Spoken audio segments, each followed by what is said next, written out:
This is the Red Sox Roundtable from Fenway Park. I'm Alex Barth. He's Mike Petraglia. Trags, you got a chance to talk to Alex Cora about some of his deadline acquisitions. I want to start with Ian Kinsler. We just came from watching one ageless wonder in Tom Brady down at Patriots training camp. Now here's maybe another 36 years old, and his bat's good, but it's his defense that really sets him apart.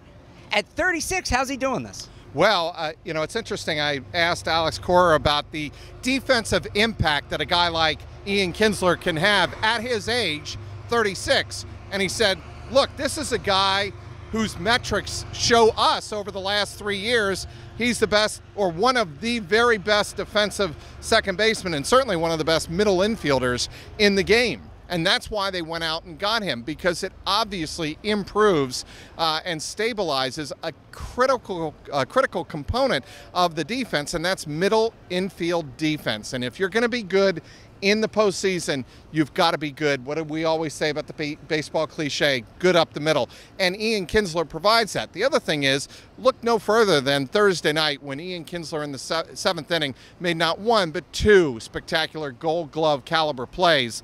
And the one that he ranged all the way practically to left field and threw across his body to get Gleyber Torres was just a thing of beauty, and really kind of emphasizes and hammers down the point that this was a very solid acquisition by Dave Dombrowski, no matter really what Ian Kinsler hits the rest of the year. Talk about solidifying the defense, solidifying the offense. Red Sox brought in Steve Pearce. Not quite a deadline acquisition, happened middle of July, but just 4 home runs on the season with Toronto. Putting on a Red Sox uniform, though, it's been a completely different story. I think a lot of this has to do with really the support around him in the lineup. I mean, Toronto was good, and certainly the last couple of years, Toronto has had a lot of pop around him in that lineup. There's no question about that. But when you take a look at what the Red Sox can provide in Mookie Betts, Andrew Benintendi, and J.D. Martinez in front of a guy like Steve Pearce, he's going to certainly benefit from that. And what really impresses me about Steve Pearce, and Cora addressed this before Friday's game with the Yankees, is there's a fine line between being aggressive with 2 strikes on you and still being a power hitter. Xander Bogaerts is doing that this year, and Steve Pearce has done, I think, an exceptional job with 2 strikes, not losing any of his power. And that is something that the Red Sox saw in him when they scouted him with Toronto. And it's funny, before Friday's game, Alex Cora was asked by Pete Abraham of the Boston Globe, no Mitch Moreland against Luis Severino at first base, and he's like, what do you think? Obviously riding the hot hand was Alex Cora's answer. We're going to ride the hot hand. Everyone understands it, and certainly Mitch Moreland understood it. A guy that hits 3 home runs and is ripping the ball the way he's ripping it, you stick with him until he proves otherwise. Tough to put a guy like that on the bench the night after his performance. And then another guy coming off a hot performance, a good performance, is Nathan Eovaldi. His first start with the Red Sox, 7 strong innings. He'll go at it against the Yankees again, his first time in a Red Sox uniform against his former team. It's a guy the Red Sox are familiar with. They saw him in New York. They obviously saw him in Tampa before they made the trade. He's been hot and cold in his career. When he's on, but when he's not, he becomes a home run machine. What about that first start made him pitch so well, and can he keep it up for the Red Sox here down the stretch? Is he a guy that can start playoff games, or once September becomes October, is he heading to the bullpen?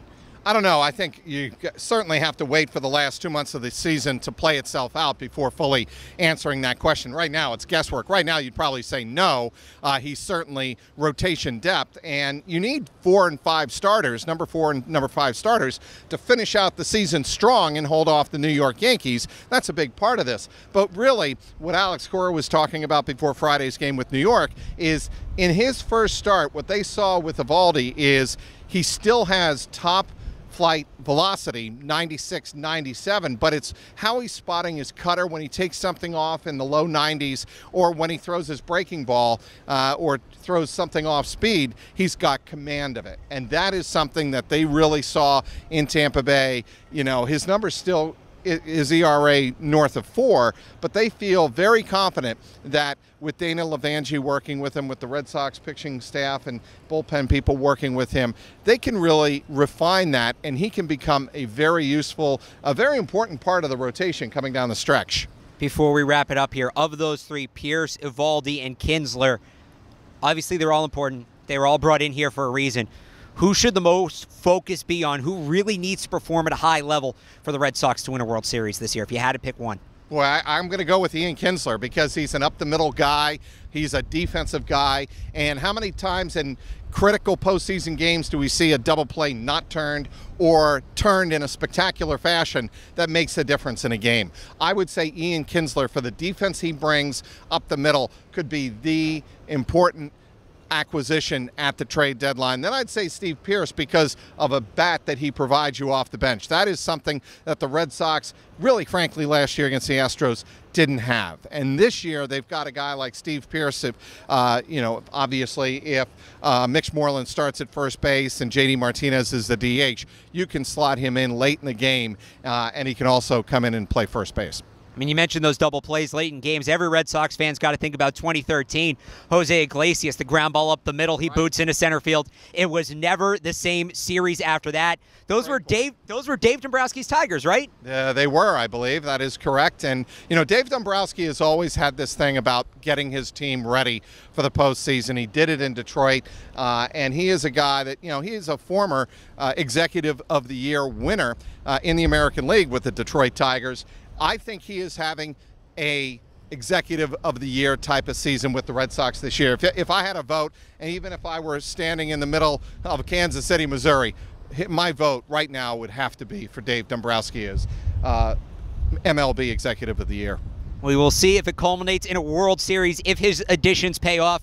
For more Red Sox coverage, make sure you're following us on Twitter at Red Sox CLNS. Check us out online at clnsmedia.com. For Mike Petraglia, I'm Alex Barth. This has been another Red Sox CLNS Roundtable.